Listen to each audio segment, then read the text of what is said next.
She asks you to skip your weekly basketball game with the guys because she wants to spend time together. You cancel immediately, feeling like you're being a good boyfriend. She suggests you might be happier if you dressed differently, spoke differently, approached life differently. You start making changes, convinced that transformation equals love. She pulls away when things get serious, becomes distant when you express deeper feelings, creates space when you try to create closeness. You respond by chasing harder, giving more, sacrificing deeper, believing that enough effort will eventually break through her resistance and unlock the relationship you both deserve. You find yourself walking on eggshells you've built yourself, apologizing for needs you're ashamed to have, defending choices you no longer remember making independently. Your friends express concern about changes they've witnessed. Your family asks questions about the person you've become. Today, I'm going to expose the relationship behaviors that feel like love but function like kryptonite, destroying your attractiveness while promising to enhance it. Because understanding what never to do for a woman isn't about becoming selfish or uncaring. It's about recognizing the difference between healthy devotion and psychological self-destruction disguised as romance. The moment you begin negotiating your core boundaries for female approval, you activate a psychological process that destroys the very attraction you're trying to preserve. Boundaries aren't suggestions you can modify based on relationship convenience. They're the foundation of your identity that either exists or doesn't exist, attracts or repels, commands respect or invites exploitation. Sexual boundaries represent the most critical front in this psychological war. When you compromise your physical comfort zones, ignore your instinctive limits, or pretend to want things you don't actually want, you're not being accommodating. You're teaching her that your authentic desires are negotiable commodities rather than fixed aspects of your character. Personal boundaries extend far beyond physical territory into emotional, social, and lifestyle realms where compromise feels reasonable but functions as identity erosion. Your need for private time, your communication preferences, your social obligations, your family relationships. These aren't areas where flexibility demonstrates love. They're territories where flexibility demonstrates the absence of a stable core self. The factory operates through incremental boundary testing that feels like relationship development, but actually functions as psychological interrogation designed to identify your breaking points and compliance levels. Each small compromise creates precedent for larger compromises until you've dismantled the entire infrastructure of your individual identity. Women test boundaries not because they want to violate them, but because they need to know they exist. A man without boundaries is a man without identity, and a man without identity cannot inspire the deep feminine respect that sustains romantic attraction over time. Your boundaries aren't obstacles to intimacy, they're prerequisites for attraction. The dissolution factory convinces you that maintaining boundaries equals selfishness, when maintaining boundaries actually equals self-respect. Self-respect creates the psychological foundation that makes you worth pursuing, worth keeping, worth respecting in return. Without boundaries, you become a shapeshifter whose form changes based on external pressure rather than internal conviction. Making any woman your entire universe doesn't demonstrate the depth of your love. It demonstrates the shallowness of your independent existence and creates psychological pressure that no single person can bear without eventual resentment, suffocation, or flight response activation. Your friendships, hobbies, passions, and personal interests aren't romantic obstacles that need to be sacrificed for relationship success. They're the psychological nutrients that maintain your identity, your conversational depth, your emotional resilience, and your attractiveness as someone worth building a life with rather than someone who needs a life built for them. The integration trap operates by convincing you that prioritizing anything other than her equals loving her less, when prioritizing your complete existence actually equals having more substantial love to offer. A man whose world revolves entirely around one woman becomes a psychological burden rather than a psychological gift. Women require men who exist independently of their validation, approval, and presence. This isn't because women are cruel or selfish, but because healthy feminine psychology is attracted to strength, stability, and self-sufficiency rather than neediness, dependency, and emotional vampirism disguised as devotion. The trap includes abandoning male friendships that provide crucial masculine energy, perspective, and accountability that cannot be replaced by female companionship, regardless of how wonderful that female companionship might be. Men need other men for psychological health, emotional processing, and identity maintenance that exists independent of romantic relationships. Your hobbies and passions represent extensions of your core personality that add depth, interest, and substance to who you are as a complete human being. When you abandon these elements for relationship convenience, you don't become more available for love, you become less interesting to love. The most dangerous aspect of life integration is that it creates artificial scarcity where your time, attention, and energy become desperately focused on one person who then becomes responsible for your happiness, fulfillment, and sense of purpose. This responsibility is impossible to bear and inevitably creates relationship failure. Hazing a woman who's pulling away feels like fighting for love, but functions as fighting against attraction by demonstrating the exact psychological qualities that trigger female flight responses: desperation, insecurity, and the absence of self-worth that makes pursuit necessary in the first place.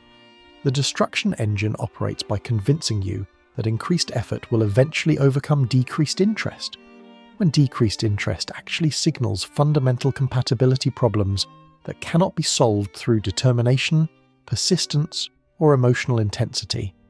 When women pull away, they're providing crucial information about their level of investment, their emotional availability, their genuine interest in building something substantial with you.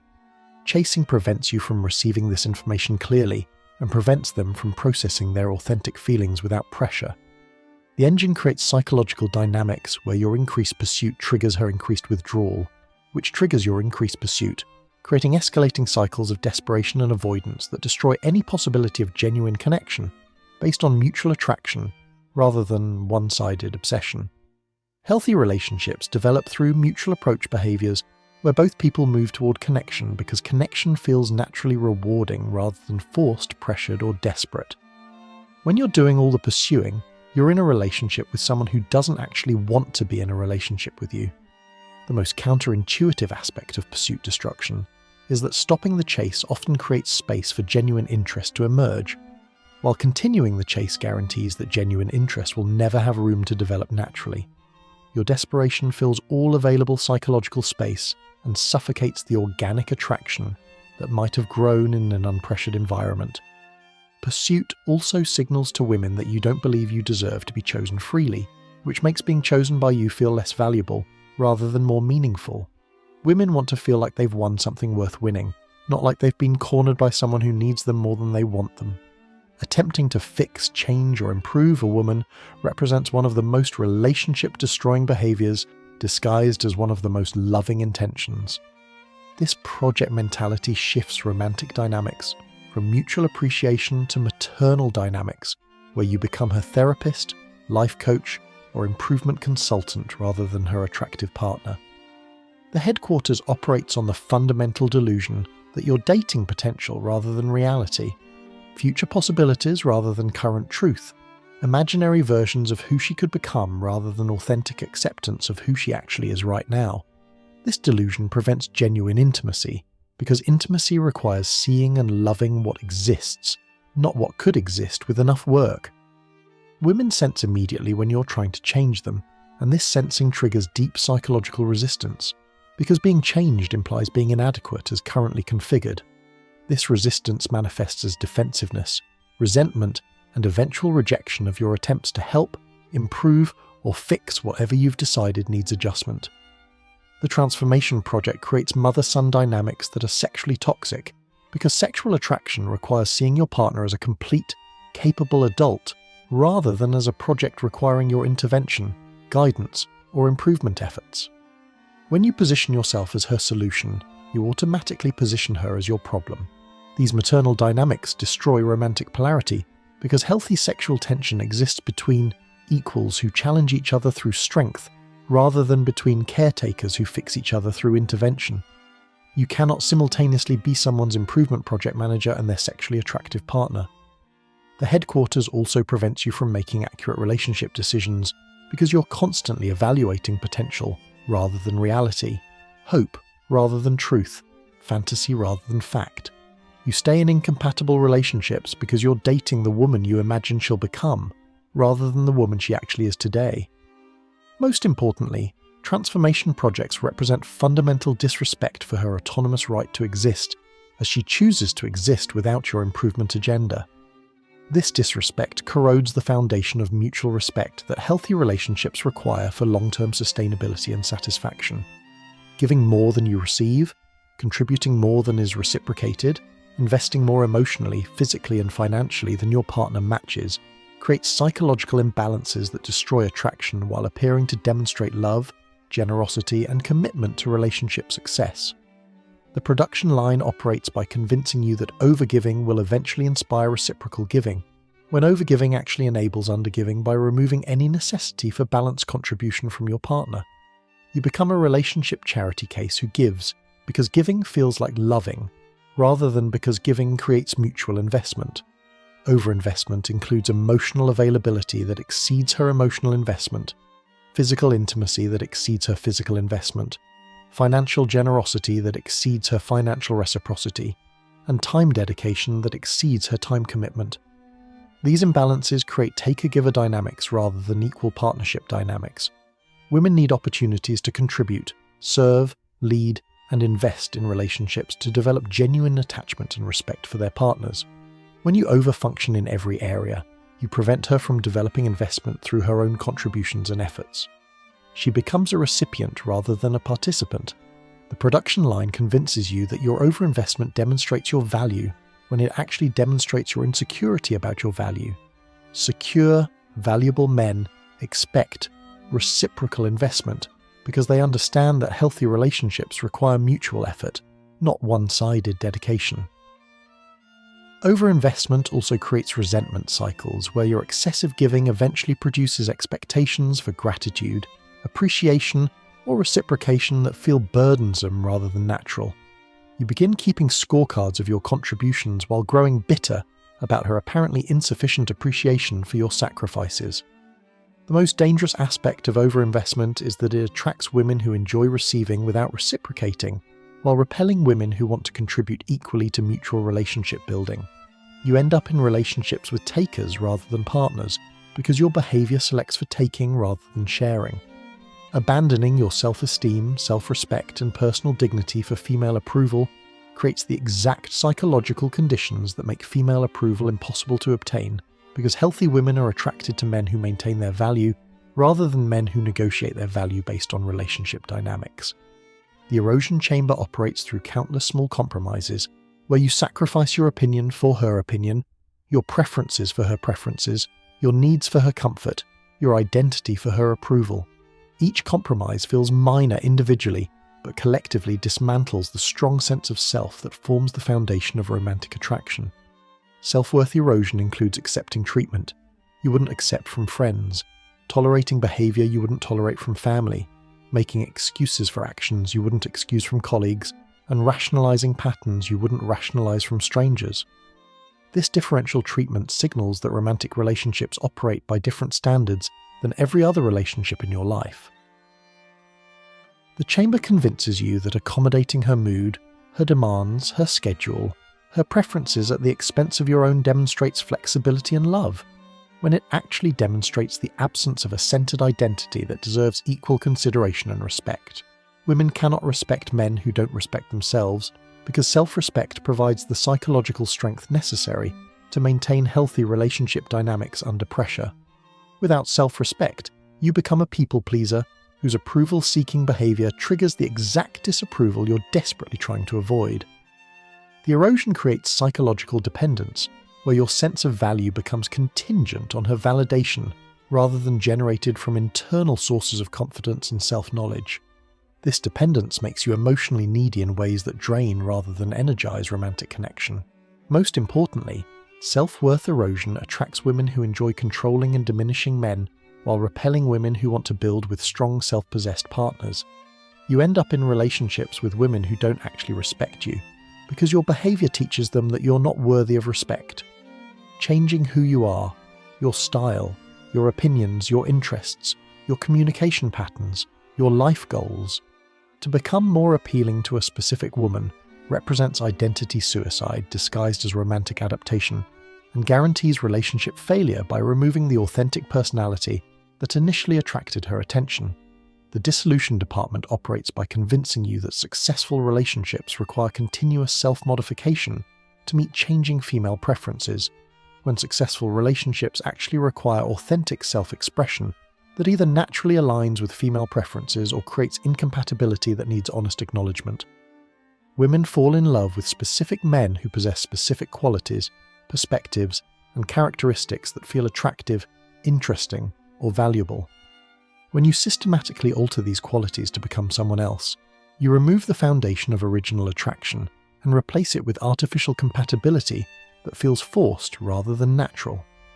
The department includes changing your appearance to match her aesthetic preferences, modifying your opinions to align with her worldview, abandoning your interests to pursue her interests, and altering your communication style to accommodate her sensitivities. Each change makes you less yourself and more like someone you think she wants you to be. Identity dissolution creates relationships between her and a carefully constructed version of you, rather than relationships between her and your authentic self. This construction requires continuous maintenance, performance, and self-monitoring that exhausts your psychological resources while preventing genuine intimacy based on truth rather than adaptation.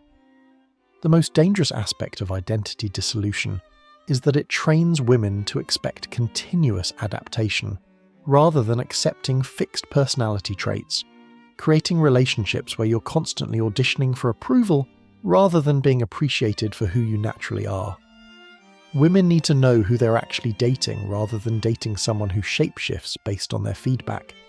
Authentic attraction requires authentic presentation, and authentic presentation sometimes creates incompatibility that's better discovered early than disguised through identity modification that inevitably fails over time.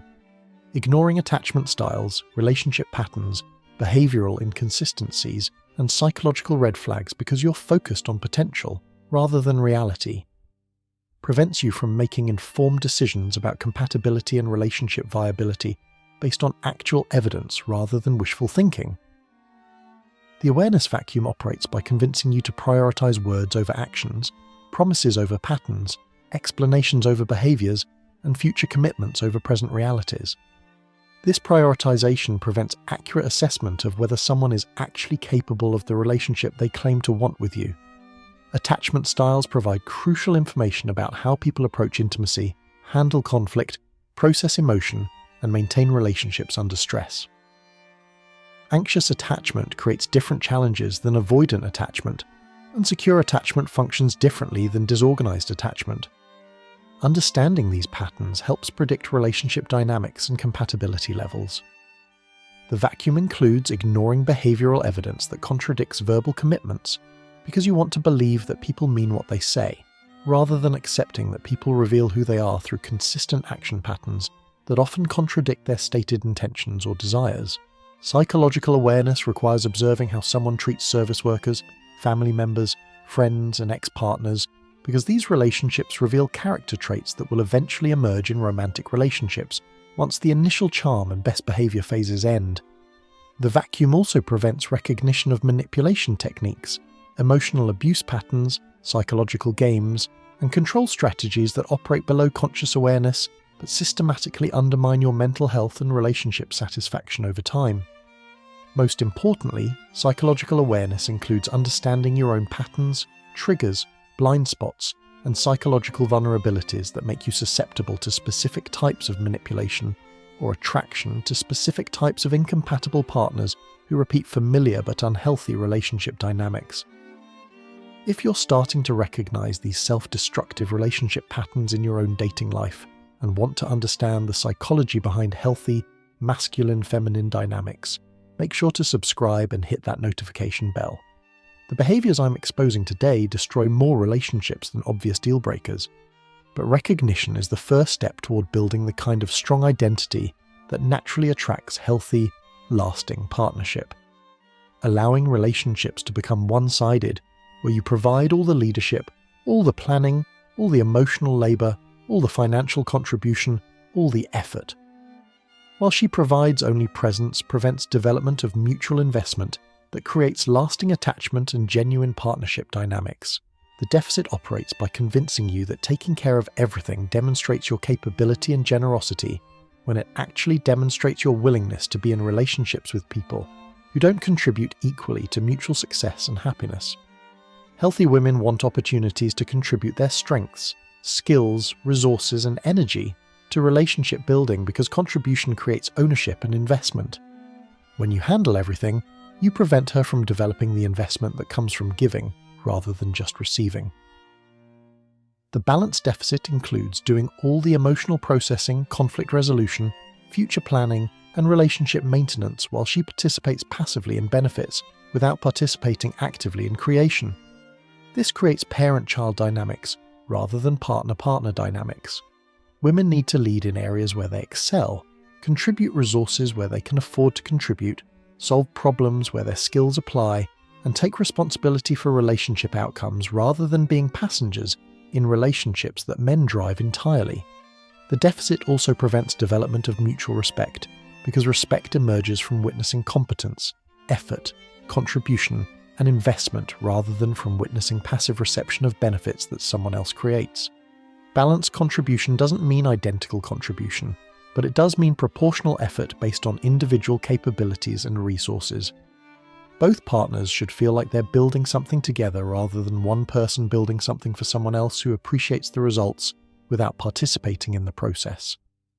The most important aspect of contribution balance is that it creates sustainable relationship dynamics, where both people have reasons to value and maintain what they've built together rather than relationships where only one person has investment in outcomes. Believing that attraction can be negotiated, earned through good behavior, or maintained through continuous effort ignores the biological and psychological realities of how romantic chemistry actually functions and inevitably leads to relationship dynamics that destroy the natural magnetism that creates lasting partnership. The destruction laboratory operates by convincing you that attraction is a reward for proper relationship behavior, when attraction is actually a response to specific psychological and physical qualities that either exist naturally or don't exist at all. Attraction cannot be created through logic, persistence, generosity, or dedication, because attraction operates through subconscious, biological, and emotional systems that evaluate compatibility, genetic fitness, psychological strength, and reproductive viability, rather than conscious relationship qualities like kindness, reliability, or commitment. The laboratory includes believing that doing relationship work will eventually generate attraction from someone who isn't naturally attracted to you, when relationship work only maintains and deepens attraction that already exists between people who are fundamentally compatible. Women cannot choose to be attracted any more than men can choose to be attracted. Attraction either exists as a natural response to specific qualities, or it doesn't exist regardless of how wonderful, suitable, or deserving someone might be as a relationship partner. The destruction creates situations where you're constantly working to maintain something that should flow naturally, constantly earning something that should be freely given, constantly proving something that should be obviously apparent. Healthy attraction is sustained through maintaining the qualities that created original attraction, rather than through developing new qualities designed to increase attraction. If someone isn't naturally attracted to who you actually are, no amount of improvement or effort will create sustainable romantic chemistry. The most destructive aspect of attraction negotiation is that it prevents you from finding people who are naturally attracted to your authentic personality, while trapping you in relationships with people who require constant performance for basic romantic interest, dating potential rather than reality, hoping people will change rather than accepting who they currently are, and believing that love conquers fundamental incompatibility, creates relationship investments in fantasy rather than fact, and guarantees eventual disappointment when reality conflicts with wishful thinking. The reality check operates by forcing you to evaluate whether someone actually wants the same type of relationship you want, actually possesses the emotional maturity for healthy partnership, actually demonstrates the values they claim to hold, and actually shows consistent behavioral evidence of compatibility rather than occasional glimpses of possibility. Compatibility includes lifestyle preferences, communication styles, conflict resolution approaches, financial values, family priorities, social needs, sexual requirements, and long-term goal alignment. These areas either naturally harmonize or create ongoing friction regardless of how much both people want the relationship to work. The check requires accepting that some people are wrong for you regardless of how much you care about them, how attracted you feel to them, or how much potential you see in them. Wrong people don't become right people through time, effort, or love. Reality-based dating means making relationship decisions based on current evidence rather than future possibilities, consistent patterns rather than exceptional moments, demonstrated behavior rather than stated intentions, and actual compatibility rather than hoped-for compatibility.